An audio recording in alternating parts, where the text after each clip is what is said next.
प्रिय मित्र, अॼु जे सची ॻाल्हि कार्यक्रम में पाण पवित्र ग्रंथ बाइबल में जा घणे ज महत्व जो ने उत्तेजनपूर्ण पुस्तक जो अभ्यास करे वारा आहियूं।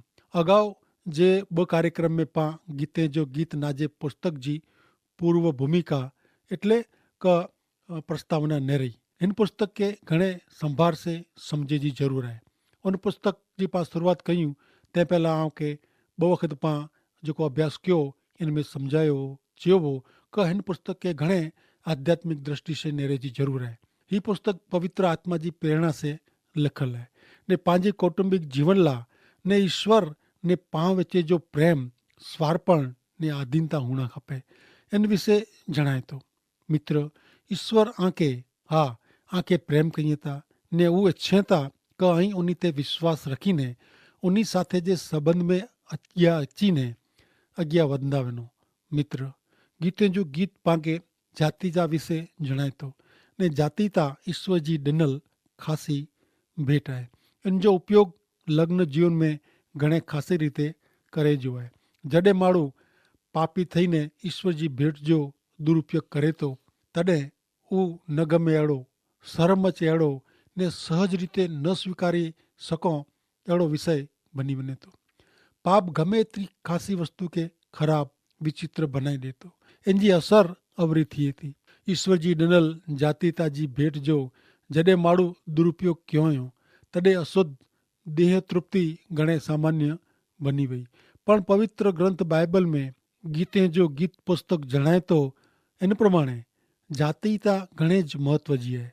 बाइबल जा पवित्र वचन जातीता जो उपयोग करेला मार्गदर्शन पूरो पाड़ीए था ने इन जो दुरुपयोग करींदड़ खे चेतवणी पण ॾिए था ने जॾहिं जातीता जो दुरुपयोग थिए थो तॾहिं उहो पति पत्नी विच जे प्रेमी संबंध ध्यान में रखीने करे में अचे थो। जातीता जो जॾहिं वासना ने स्वार्थ में उपयोग थिए थो तॾहिं इन जो दुरुपयोग ने विकृति ॿाहिरां अचे थी। गीत में पति पत्नी विच जे सचे ने पक्के प्रेम संबंध में जातीता ख़ासी ने प्रफुल्लित वातावरण में नेरेला मिले थी। मित्र, ईश्वर जातीता प्रेम ने लग्न जी व्यवस्था क्यों हुयो ने जॾहिं ईश्वर जी इच्छा ने व्यवस्था में इन जो मिलाप अचे थो मेल थिए थो तॾहिं हू सचई अजायब लॻे थो। लग्न फक्त जातीय आनंद मजा मेળવે जी व्यवस्था न आहे ने लग्न जीवन में पति पत्नी विच जे प्रेम स्वार्पण ने आधीनता वगैरह लग्न जीवन सफल थिए नथो। ईश्वर जेको व्यवस्था कयो हुयो उन्हीं के जीवन में केंद्र स्थाने रखे वगैरह लग्न जीवन सफल थिए नथा। याद रखो, ईश्वर जेको व्यवस्था कयो हुयो उहो केंद्र स्थाने रखे वगैरह जीवन सफल थिए नथो। प्रिय मित्र, गीते जे गीत पुस्तक विषय माण्हू जात जात जी चर्चा विचारणा कईं था पण हिन पुस्तक में प्रेम लग्न ने जातीता साथे ईश्वर जो व्यक्ति साथे व्यक्तिगत ने सामूहिक प्रेम प्रगट करे में आयो है। ईश्वर पंहिंजो प्रेम प्रगट कयो हुयो। गीते जो गीत लग्न के सम्मान ॾींदल गीत है। जातीता विषय विस्तार से हिन पुस्तक में जानेला मिले थो। जॾहिं अॼु जातीता विषय अॼु दुर्लक्ष्य ने सुग रखे में अचे थी तॾहिं ही पुस्तक पाके पवित्रता गंभीरता ने प्रेम विषय सच्चे प्रेम विषय जणाए थो। पति पत्नी जेको ईश्वर के प्रेम कईं था ने मान ॾिए था उन्हीं पंहिंजे जीवन के सच्चे अर्थ में धन्य बनाइए था। गीते जो गीत तंहिंजो पहलो अध्याय ने तंहिंजी पहली ने ॿई कलम पां सुणो। गीते जो गीत जेको सुलेमान जो आहे उहो पंहिंजे मौं जे चुंबन से मूंखे चुंबन ॾे एतिरे लाइ कि तुंहिंजो प्रेम द्राक्षा रस करता उत्तम आहे। मित्र, ईश्वर अहिड़ी भाषा में ने पद्धति में पाण साथे ॻाल्हि कईं था। ही गीत से ईश्वर स्वदमन अथवा देह दमन के धमकाइए था। तंहिं पोइ लग्न जीवन में अविश्वासी रहणो इनके ने वासना के दोषी जाहिर कईं था। मित्र, लग्न ने जातीता कोई सस्ती चीज न है। वो बीभत्स क हल्को न है। उता सुंदर ने खासो है। ॿई कलम में चुंबन विषय जणायो हुयो। हिन गीत में पाके वर कन्या जा अजायब जहिड़ा संबंध विषय जाणे ला मिले थो। हिते जिन चुंबन जी ॻाल्हि करे में आवई आहे उन ॾींहं में शांति जा 12 जा निशानी तरीक़े 12 जी निशानी तरीक़े करे में अचंदी हुई। पाण हेवर जेको हथ मिलायूं था त उन जे समय में उहो हिकिड़े ॿिए खे चुंबन से हिकिड़े ॿिए खे मिलंदा हुआ ने शांति जी निशानी तरीक़े में इन जो उपयोग थींदो हुओ। सोलोमन जो अर्थ थिए शांति। उहो शांति जो राजकुमार हो ने उहो यरूशलेम में राज कयईं। यरूशलेम शांति जो शहर, सुलामी शांति जी छोकिरी है। चुंबन पाके अंगत, घनिष्ठ, सच्चो, पक्को ने अस्तित्व धराईंदल वास्तविक संबंध विषे जणाए थो। संबंध जेको प्रभु यीशु ख्रिस्त ने उन ते विश्वास करींदल व्यक्ति विच जो आहे। प्रभु यीशु ख्रिस्त पंहिंजो संदेशो आके ने मूंखे घणे अंगत ने व्यक्तिगत रीते जणाइए था। मित्र, ईश्वर बोले था, ईश्वर जणाइए था। ईश्वर पाके जेको ज़रूरी आहे उहो ज चए था। उहो पाके प्रेम कईए था ने उहो पाके उन जो स्वीकार करे जो जणाइए था। ऊज हा फक्त ऊज पाके कायम जी शांति, सच्ची शांति ॾेई सघनि था। उहो चए था, आऊं मुंहिंजी पिंड जी शांति आके ॾियां थो। जीअं जगत ॾे थो तीअं न। प्रभु यीशु ख्रिस्त पंहिंजो ईश्वर साथे समाधान करायो हुयो ने प्रभु यीशु ख्रिस्त मार्फते दुनिया में कोई पण व्यक्ति ईश्वर साथे समाधान કરી શકે थी। सत्य ईश्वर साथे मिलाप મેળવીદલ વ્યક્તિ ईश्वर पुत्र प्रभु यीशु ख्रिस्त में ईश्वर साथे घणे पक्के ने मजबूत संबंध में अची सके थो ने उन चुंबन विषे गीते जो गीत पुस्तक जी 1 अध्याय ने 2 कलम में जणाए में आयो आहे। उ चुंबन उ ईश्वर पुत्र प्रभु यीशु ख्रिस्त द्वारा ईश्वर साथे जा मजबूत संबंध, अंगत संबंध विषे जणाइए था। मित्र, ईश्वर पुत्र प्रभु यीशु ख्रिस्त में आई ईश्वर के आंजा अंगत मित्र बनाई सको था ने यीशु ख्रिस्त में आके ईश्वर जी शांति मिलती। आंजा पाप, व्याधि, उपाधि ने हरेक जात जी मुश्किली में जा, मांदगी में जा, तंगी में, पीड़ा में, दुख में आके शांति ॾींदल ईश्वर पुत्र प्रभु यीशु ख्रिस्त आई। हिन टाणे आई प्रभु यीशु ख्रिस्त ते विश्वास करियो ने ईश्वर जी अजायब जहिड़ी शांति जो अनुभव करियो। प्रभु यीशु ख्रिस्त ते विश्वास करे से आई ईश्वर जा मित्र बनी सको था। प्रभु यीशु ख्रिस्त में आई सच्ची स्वतंत्रता, आज़ादी मेळवी सको था। ईश्वर जो प्रेम, ईश्वर जी शांति ने हाज़री जो अनुभव करेला ईश्वर पुत्र प्रभु यीशु ख्रिस्त ते संपूर्ण विश्वास करणो जरूरी है। ईश्वर आके प्रेम कईए था ने ईश्वर इच्छे था कि आई उन्हीं जे प्रेम के अनुभवी ईश्वर के पूरे व्यक्तित्व से प्रेम करियो। मित्र, प्रभु यीशु ख्रिस्त ते विश्वास करे से आई ईश्वर जो अंगत अनुभव करी सको था ने उन्हीं के प्रेम करी सको था।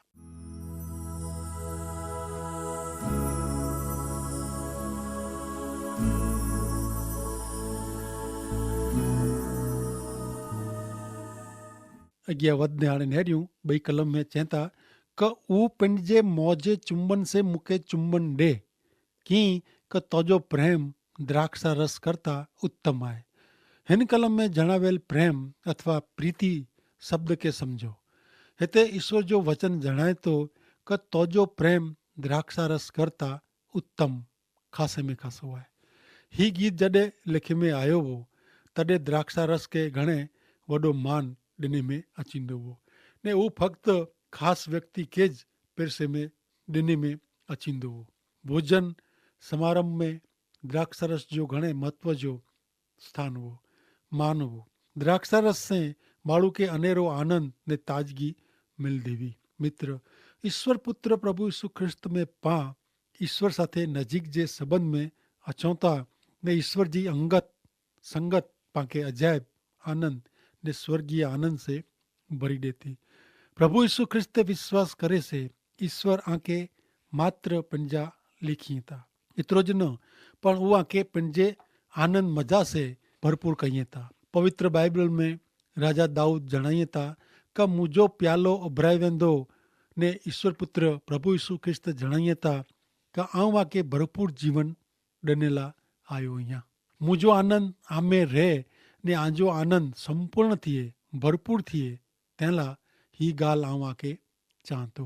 प्रिय मित्र, प्रभु यीशु ख्रिस्त ने ईश्वर जो वचन पवित्र बाइबल में फक्त आनंद मज़ा વિશેષ ગાલ કરી નહોતો, પણ ઈશ્વર જો આનંદ મજા અહીં મેળવી શકો તા હું હકીકત કે જણાઈ હતા. કોરો અહીં ઉદાસ થયો, નિરાશ થયો, કેન કારણે અહીં દુઃખી કે નિરાશ થયો. કોરો આંકે કોઈ વ્યક્તિ કે વસ્તુ સચ્ચો આનંદ દઈ શકે તો અજ આંકે ईश्वर पवित्र बाइबल में जा आनंद मजा देने जी खातरी दिया था। हिन खातरी के आजो जात अनुभव बनाई गनो। प्रभु यीशु ख्रिस्ते विश्वास कर्यो ने ईश्वर जो आनंद मेळव्यो ने जडे अहीं ईश्वर जो आनंद मेळवींदा तडे अहीं संत पितर वारे जी चौधा कि अहीं उन्हीं के नेरे वगर प्रेम कर्यो था।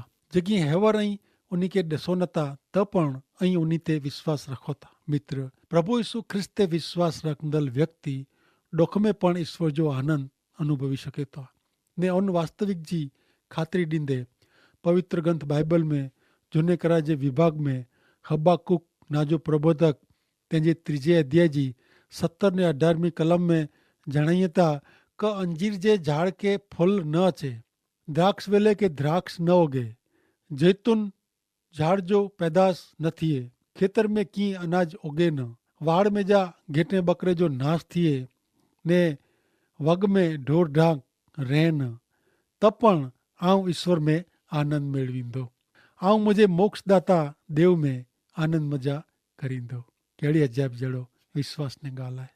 मित्र, ईश्वर जो आनंद जडे व्यक्ति अनुभवे थी तडे वो परिस्थिति प्रमाणे आनंद मेळवे नथी, पण कोई पण परिस्थिति में खपे तो दुख में के विनाश में ने डोकार में पण ईश्वर जो आनंद लगातार अनुभवे तो। ओ मित्र, प्रभु यीशु ख्रिस्त आके वो हकीकत जणायला ने अनुभव करे जो जणाइए था कि आऊं हर हमेशा आ भेरो अहियां, आऊं आके छड़ी दींदो न। मित्र, सत्य जीरा ईश्वर ज पाके आनंद दई सकें था। जी उन्हीं जे वचन में लखल है कि प्रभु में सदा आनंद कर्यो, मजा कर्यो ती फिलिपी 4:4 प्रमाणे। अचो मित्र, हाणे पा कार्यक्रम में अग्या वधंदे सुनो गीते जे गीत पुस्तक जो पहले अध्याय जी 3 ने 4 कलम में कुरचंदाई सुनो।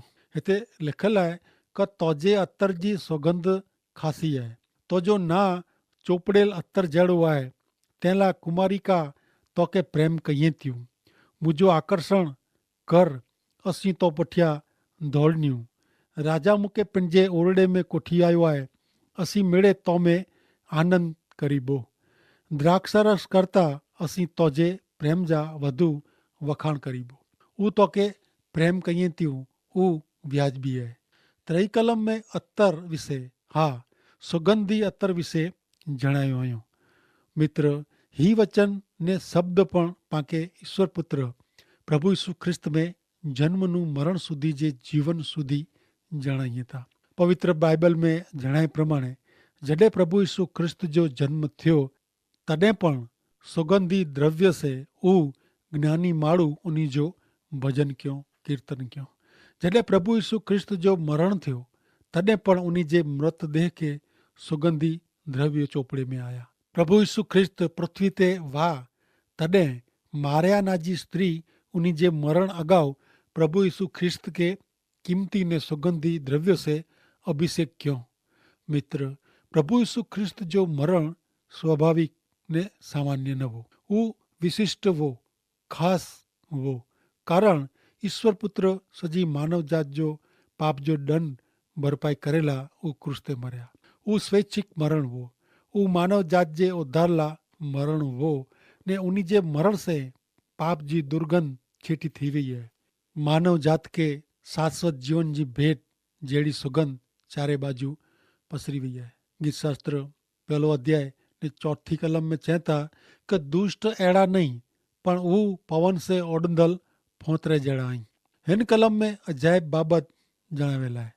ईश्वर पुत्र प्रभु यीशु ख्रिस्त के प्रेम करींदल ने उन्हीं साथे मजबूत पक्को संबंध ने अंगत संगत ईच्छदल व्यक्ति विषे हिते जणाय में आयो है ने वो उन ऊंची जगह ते पाप पिंडमोड़ा पुजी सको न था, पाके जरूर आए ईश्वर जी मदद जी। प्रभु अई मुझो हथ झलियो ने आ तरफ खेंचियो, एड़ी प्रार्थना जी जरूर है। मित्र, प्रभु यीशु ख्रिस्त ते विश्वास करे पोइ आके ईश्वर वटे चित रखेला ईश्वर पुत्र प्रभु यीशु ख्रिस्त के प्रार्थना करे जी खास जरूर है। ईश्वर जो प्रेम, ईश्वर जो पराक्रमता हाजिर ज है। ईश्वर आके आजी नबराई में मदद करेला, आके વધુ ને વધુ પ્રેમ કરેલા મદદ કરીંदा, પણ તેલા आजी मर्जी, आजी इच्छा होनी घणे जरूरी है। प्रभु यीशु ख्रिस्त जाणीए था कि मूंखे हलाईंदल पिता कंहिंखे मूं तरफ़ खेंचे न ત્યાં સુધી કોઈ मूं वटि अची सघे नथो। मित्र, प्रभु यीशु ख्रिस्त ते ऐं एतिरेला विश्वास रखी सघो था कारण ईश्वर पिंड आके उन्ही तरफ़ खेंचीए था, हलाइए था, डोरीए था। प्रभु यीशु ख्रिस्त आके उन्ही जा शिष्य तरीके, मित्र तरीके पसंद कईए था ने तेला हाणे आके उन्ही पुठिया दौड़े जो है। बे शब्द में चऊं तो प्रभु यीशु ख्रिस्त के अनुसरे जो है ने प्रभु यीशु ख्रिस्त पुठिया हले जो है ने हले में ईश्वर जी जरूर मदद करींदा। प्रभु यीशु ख्रिस्त मदद कईंदल ने तारींदल ईश्वर ही। पवित्र ग्रंथ बाइबल में हिब्रुए के पत्र 12 अध्याय ने त्यांजी पहली ने 2 कलम में जणाइए था कि पंहिंजी आजू बाजू साक्षीअ जी वॾी भीड़ है। तेला रस्ते जी मिड़े आड़खीली जहिड़ी बाबतूं ने पाके विड़गी रहंदल पापनू पा छोटा थियूं, मुक्त थियूं ने पाला निकी करे में आवल शरत में राजी खुशी ने आनंद से दौड़ो। पांजे विश्वास जी शुरुआत ने अंत जो जे मथे आधार है उन यीशु ते पंहिंजी नज़र स्थिर रखो। पिंड वटे आनंद आए, इन जे कारण उन्हीं क्रूस पर जो शरमाए जड़ो शर्म अचे अहिड़ो मरण सहन कयो ने हेवर ईश्वर जे राज्यसन जी जमणी तरफ बिराजमान नहीं वेठेला आई। प्रिय मित्र, आंजा आध्यात्मिक ने आंजा पृथ्वी पर जो जीवन में दौड़ेला फक्त प्रभु यीशु ख्रिस्त मते आंजी नजर स्थिर रखनी है। पवित्र ग्रंथ बाइबल में प्रबोधक यसाया उत्तेजन ॾींदे जणाइए था, यसाया जो पुस्तक 40 अध्याय ने 31 कलम प्रमाणे क ईश्वर जी वाट नेरींदल नवो बर मेळवींदा। ऊ गरुड़ वारे जी पंहिंजी पखूं फैलाईंदा। ऊ दौड़ंदा पण थकंदा न। ऊ अॻियां हलंदा ने हिम्मत हारंदा न। मित्र, अॼु सांझी जो ईश्वर जो पवित्र वचन आके ईश्वर पुत्र प्रभु यीशु ख्रिस्त ते विश्वास रखेला ने उन्हीं पुठिया हले जो उत्तेजन ॾे थो, शिखामण ॾे थो ने हिम्मत ॾे थो। जो अहीं प्रभु यीशु ख्रिस्त तरफ़ नज़र करी नेरींदा त अहीं कॾहिं पण निराश थींदा न, पण लगातार अॻियां वधंदा ज वेंदा। मित्र, अॼु जे अभ्यास संबंधी पाण ख़ासि बाबतूं नेरियूं त जातीता ईश्वर जी ॾिनल भेट इन विषय पाण नेरियो। इन जो उपयोग यादि रखो, इन जो उपयोग लग्न जीवन में घणे ख़ासि रीते करे जो है। जॾहिं माण्हू दुष्ट बूंडो थईने पापी थईने इन जो दुरुपयोग करे थो तॾहिं इन जा माठा परिणाम इनखे भोगणा पवंदा। पाप गमे एतिरी ख़ासि वस्तु खे ख़राब ने विचित्र बनाए थो। ईश्वर जी ॾिनल जातीता जी भेट जो माण्हू जॾहिं ख़राब रीते उपयोग करे थो ने कीअं आहे तॾहिं इनखे ख़ासो परिणाम अचे नथो अने इनखे ख़राब परिणाम भोगणो पए थो। इन जी असर सॼी दुनिया खे थिए थी। हिन अभ्यास में पति पत्नी जे प्रेम विचे जे सचे पके पवित्र संबंध खे ईश्वर लग्न जी व्यवस्था में स्थान ॾिनो हुयो। जातीता फक्त आनंद मजा मेળવે जी व्यवस्था न आहे, पण इनमें गंभीरता ने सेवा, स्वार्पण ने आधीनता ने शुद्धता समायल आहे। न इन वगर लग्न जीवन सफल थिए नथो। उपा नेरी वियासीं। पति पत्नी जेको ईश्वर के प्रेम कईए था, मान ॾिए था, उन्हीं सच्चे अर्थ में लग्न जीवन के सफल कयो हुयो। हिन गीत में जाणेला मिले थो कि ईश्वर स्वदमन अने देह दमन के पसंद नथा कईए ने लग्न जीवन में अविश्वासी रोणो वासना के दोषी लिखायो हुयो। लग्न जातीता कोई हल्की सस्ती चीज न है, उ त ख़ासी बाबत है। हिते मित्र चुंबन विषय पण ॻाल्हि पासो ई। उन समय में शांति जी निशानी तरीक़े चुंबन से ज़ाहिर में करे में अचींदी हुई ने हू सच्चो ने पक्को वास्तविक संबंध शांति जो संबंध विषय जी निशानी है। हाँ, पर सच्ची ने कायमी शांति ता मात्र शांति जा राजकुमार प्रभु यीशु ख्रिस्त ज ॾेई सघनि था। प्रभु यीशु ख्रिस्त खे अहीं आंजा अंगत मित्र बनाई ने आंजा उद्धारकर्ता तरीके अहीं स्वीकारी सघो था। यीशु ख्रिस्त में आके ईश्वर जी शांति, ईश्वर जो प्रेम, ईश्वर जी ओळख मिले थी। आंजी मुश्किली, चंदा, मानगी, व्याधि, उपाधि, तंगी, बेकारी, निष्फलता, पीड़ा, दुख में आके शांति ॾींदल हिकिड़ा मात्र ईश्वर पुत्र प्रभु यीशु ख्रिस्त ई हाज़िरा हज़ूर મદદગાર અહીં પ્રભુ ઈસુ ખ્રિસ્ત જે નામે વિશ્વાસ છે વિનંતી કરે છે પ્રાર્થના કરે છે હજુ પણ પ્રભુ દુનિયા જી હરેક વ્યક્તિ કે બચાયેલા સર્વશક્તિમાં નહીં અને અહીં ઓની વટે અચો અને શાંતિ મેળવ્યો આમીન.